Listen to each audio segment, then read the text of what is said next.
Hello everyone, আসসালামু আলাইকুম। সবাইকে নতুন দিন নতুন একটা ব্লগ ভিডিওতে আমন্ত্রণ জানাচ্ছি। আমি তুষার। সবাই কেমন আছেন? আমরা আলহামদুলিল্লাহ ভালো আছি। আমি এর আগে কিন্তু কয়েকটা ভিডিও শেয়ার করেছি, মানে পার্ট করে, যদিও আমরা একই জায়গায় ঘুরতে এসেছি। আবারও নতুনদের উদ্দেশ্যে বলছি, বরিশাল শহর থেকে খুবই কাছে তালতলী ব্রিজ, ভাঙ্গার পাড়, একটা খুব সুন্দর স্পেস। আমাদের কীর্তনখোলা নদীর তীরেই অবস্থিত এই জায়গাটা। আর এই তো আমরা প্রথমে শ্বশুরবাড়িতে এসেছিলাম রেস্টুরেন্টে, এরপর হচ্ছে কাটা চামচে, আর এখন হচ্ছে আমরা লুলু রেস্টুরেন্টে এসেছি। তো এই প্রতিটা রেস্টুরেন্ট একেবারে পাশাপাশি ছিল। তো এই তো আমি, আমার মেয়ে এবং আমার আম্মা, আমরা আবার একটু ছবি তুলে নিলাম। আর এখন আমরা লুলু রেস্টুরেন্টে চলে এসেছি। এখানে আসা মাত্রই দেখতে পেলাম একেবারে সামনেই দোলনা রেখেছে, যেটা দেখে আমার মেয়ে তো মহা খুশি। আসলে বাচ্চারা একটু দোলনা পছন্দ করে, বিশেষ করে আমার মেয়ে আনুষা। তো সে তার নান্নানের সাথে দোল খাচ্ছে মহা আনন্দে। আর আমি এই সুন্দর মুহূর্তটা ক্যামেরা বন্দি না করে পারলামই না। এরপর হচ্ছে আমি আমার আম্মার সাথেও একটু দোল খেয়ে নিয়েছি, যদিও আমি এখন আর দোলনায় দোল খেতে পারি না, আমার কেন যেন মাথা ঘোরায়। আসলে পরিবেশটা এত সুন্দর ছিল, সামনেই হচ্ছে আমাদের কীর্তনখোলা নদী, আর তার নদীর পাড় ঘেঁষে হচ্ছে এই রেস্টুরেন্টগুলো গড়ে উঠেছে। মানে কি বলবো, অসাধারণ একটা ভিউ। আপনারা যারা এসছেন তারা তো জানেন, আর যারা না এসছেন আমি বলবো আপনারা অবশ্যই আসবেন। তো এই যে দেখেন, আমরা এখন লুলু রেস্টুরেন্টের ভেতরে চলে এসেছি। এখানে কিন্তু দোলনা সিস্টেম ছিল, প্রতিটা সিট দেখতেই পাচ্ছেন, এবং দোলনাগুলো ফুল দিয়ে সাজানো ছিল। আর দেখে মনে হচ্ছিল আমরা কোনো রাজপ্রাসাদে এসেছি। আর আমার মেয়ে তো আমার কাছে অবশ্যই রাজকন্যা। তো এই যে দেখেন, এই সাইডটা কিন্তু সিটার করা ছিল, আর এছাড়াও হচ্ছে গিয়ে দোতলাও কিন্তু বসার ব্যবস্থা আছে, খুবই সুন্দর দেখতে। এরপর সামনে যেতে যেতে দেখতে পেলাম এখানে একটা খুব সুন্দর করে চেয়ার তৈরি করা হয়েছে, অনেকটা দেখতে সিংহাসনের মতো লাগছিল। যদিও এখানে আমার ভাইয়ের ছেলে আনমুলকে বসিয়ে ছবিও তুলেছিলাম। তো এই তো সিঁড়ি দিয়ে আমরা এখন উপরে উঠে যাচ্ছি। তো আমি আপনাদের কাছে একটা রিকোয়েস্ট করছি, প্লিজ আপনারা ভিডিওটি স্কিপ না করে পুরোটা দেখবেন। আর যদি কেউ আজকে আমার পেজটা বা চ্যানেলটা প্রথম ভিজিট করে থাকেন, আমি বলবো আপনারা আমার আগের ভিডিওগুলো দেখবেন, তাহলে আপনাদের অনেক ভালো লাগবে। আমরা একই জায়গায় এসেছি, তবে একসাথে ভিডিওগুলো দিলে অনেক অনেক অনেক বেশি লম্বা হয়ে যেত। তো আমি চেষ্টা করেছি পার্ট করে দিতে। আর আজকেই আমি এই এখানকার যে ঘোরার পরিবেশটা, সেগুলো শেষ করব, এরকমই আমার একটা ইচ্ছা। তো এই তো আমরা এখন দোতলায় চলে এসেছি। আর প্রতিটা রেস্টুরেন্টে কিন্তু এরকম কেবিন সিস্টেম ছিল। এরপর হচ্ছে গিয়ে ওপেন ব্যালকনি ছিল, সেখানেও কিন্তু বসার জায়গা আছে। তো এই রেস্টুরেন্টে এসে অনেক বেশি ভালো লাগছিল।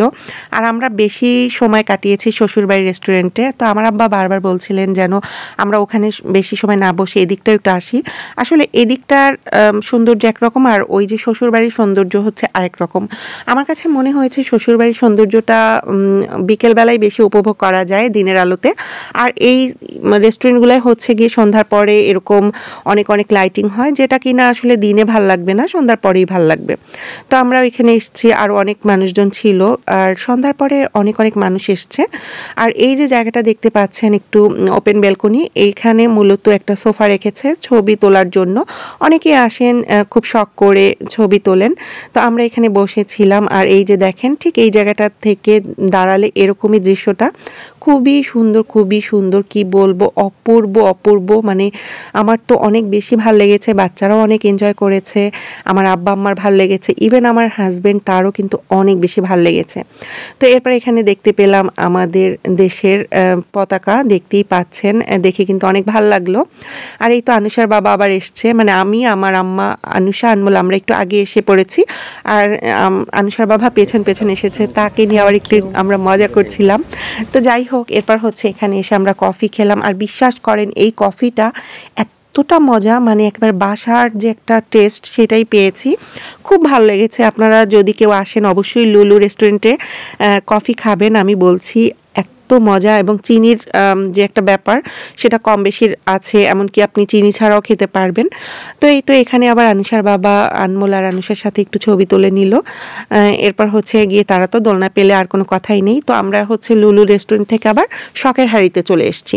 এই তো শখের হাড়ি থেকে এখন আবার আমরা দোতলায় চলে যাচ্ছি। মোটামুটি এখানে সব কিছুই একই রকম, একই সিস্টেমের।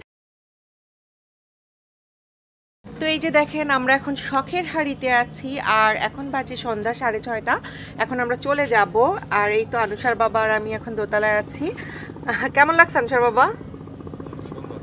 কেমন? সত্যি সুন্দর না বলো? সে তো বলতেছে নাকি বরিশালের কুয়াকাটার থেকেও নাকি তার ভালো লাগছে এই জায়গাটা। যদিও মানে এখন শীতকাল, শীতে তো তেমন পানি নাই নদীতে, আর আছে, তবে বর্ষাকালে এই যে রাস্তা দেখতে পাচ্ছেন, এই রাস্তার উপরে পানি উঠে যায়, তখন একদম মানে মনে হয় কি যে সি বিচের পাশে বসে আছি কোনো ইয়েতে। তো এরকম আর কি একটা ফিল হয়। যদিও আমি দেখেছি ইউটিউবে বা অনেকের ভিডিওতে, বাট আমি সচক্ষেই আসলাম প্রথম। ইনশাআল্লাহ আল্লাহ যদি বাঁচিয়ে রাখে আবার বর্ষাকালে আসবো যদি আল্লাহ আনেন। তো সত্যি এত ভালো লাগছে। আর প্রতিটা এখানে রেস্তোরাঁগুলো হচ্ছে কাঠের তৈরি, মানে কাঠের ছোঁয়া কম বেশি আছেই, কম বেশি কাঠের ছোঁয়া আছে। এই যে দেখেন কি যে সুন্দর, আর প্রতিটার মধ্যে এরকম হচ্ছে কেবিন সিস্টেম আছে দেখতে, তো অনেক সুন্দর। কিন্তু প্রতিটার মধ্যে, আমি লুলুতে গেলাম ওখানেও কিন্তু এরকম সিস্টেম, তারপর কাঁটা চামচে সেখানেও, আর ঠিক এরকম একটা ওপেন বারান্দার মতো এই জায়গাটা এরকম চেয়ার করা আছে, খুবই সুন্দর। আপনাদের কেমন লেগেছে অবশ্যই বলবেন। বরিশালে কিন্তু অনেক সুন্দর সুন্দর জায়গা আছে দেখার জন্য, ঘোরার জন্য। তো এখন যাচ্ছি, এই তো শখের হাড়ি থেকে আজকের মতো বিদায় নিলাম। তো মোটামুটি অনেক জায়গায় গেলাম, অনেক ভালো লাগছে। এই তো আমরা এখন শখের হাড়ি থেকে সাইডেই আরও একটা রেস্টুরেন্টে চলে এসেছি। এটার নাম হচ্ছে কুড়ে ঘর। মানে প্রতিটা রেস্টুরেন্টে অনেক বেশি সুন্দর করে সাজানো হয়েছে, তবে সবগুলোর মধ্যে একটা কমন বিষয় ছিল কাঠের ছোঁয়া কিন্তু সবগুলোর মধ্যেই রেখেছে। আর এটা যেহেতু কুড়ে ঘর, তো এখানে তো একটু কুড়ে ঘরের ছোঁয়া রেখেছেই। তো এই তো হচ্ছে গিয়ে এখান থেকে এন্ট্রি নেওয়ার যে গেটটা দেখেন কত সুন্দর করে সাজিয়েছে। আর আমার কাছে বরাবরই এরকম লাইটিং খুব বেশি ভালো লাগে, মানে দেখলে অনেকটা বিয়ে বাড়ির যে একটা ফিলিংস সেটা পাওয়া যায়। মানে বিয়ে বাড়িতে যে সব সময় গান বাজনা লাইটিং এই বিষয়গুলো আমার কাছে অনেক বেশি ভালো লাগে। তো এরপর হচ্ছে গিয়ে ভেতরে এসে দেখতে পেলাম একটা পাখি, এখানে দেখতেই পাচ্ছেন। তো পাখিটা দেখেও কিন্তু বাচ্চারা অনেক খুশি হয়েছে, আর আমি এই মুহূর্তটা একটু ক্যামেরাবন্দি করলাম। মূলত আমার তো আসলে এটা একটা কাজ, তাই না, যেহেতু এই প্ল্যাটফর্মে কাজ করছি, তো সেই হিসেবে তো এই ক্যামেরা নিয়ে কাজ করার একটা সব সময় আমার মধ্যে মানে থাকে, তাড়না থাকে যে আমি এই জিনিসটা ক্যামেরাবন্দি করব, ওই জিনিসটা ক্যামেরাবন্দি করব। আর সেখানে সুন্দর জিনিস, সুন্দর মুহূর্ত, সেগুলো তো আরও বেশি আগ্রহ নিয়ে করতে ইচ্ছা করে, তাই না? তো এই যে বললাম না, বাচ্চারা দোলনা পেলেই বসে পড়ে, দেখেন সত্যিই তাই। তো এই যে দেখেন না, এখানেও কিন্তু খুব সুন্দর করে সাজানো হয়েছে, আর সবুজ যে কৃত্রিম কার্পেটগুলো সেগুলো দেওয়া হয়েছে উপরে। এরপর আমরা ওখান থেকে বের হলাম এবং দেখতে পেলাম সামনে এরকম করে বিভিন্ন মশলা দিয়ে পান সাজানো হচ্ছে। এটা দেখে আমার ভীষণ খেতে ইচ্ছা করেছে। মূলত আমার আব্বা তো পান খান, তিনি খেয়েছেন, আর আমিও আমার আব্বার সাথে একটা খেলাম, বেশ ভালো লেগেছে মিষ্টি পান। তো এই তো অনেক ঘোরাঘুরি করলাম। এরপর হচ্ছে গিয়ে আমরা এখন বিদায়ের জন্য বেরিয়ে পড়লাম। তো সবাই মোটামুটি ক্লান্ত হয়ে পড়েছে ঘোরাফেরা করে, এখন আমরা চলে যাব। আর যাওয়ার পথে আবার আনমোলের সাথে একটু মজা করলাম। তো আপনাদের কাছ থেকে আমি বিদায় নিচ্ছি, সবাই ভালো থাকবেন, আল্লাহ হাফেজ। আনমোল, এটা কার শ্বশুর বাড়ি? কার বলো তো, কার শ্বশুর বাড়ি? এটা হচ্ছে কার শ্বশুর বাড়ি বলো তো, বলো। পার শ্বশুর বাড়ি, আচ্ছা আচ্ছা।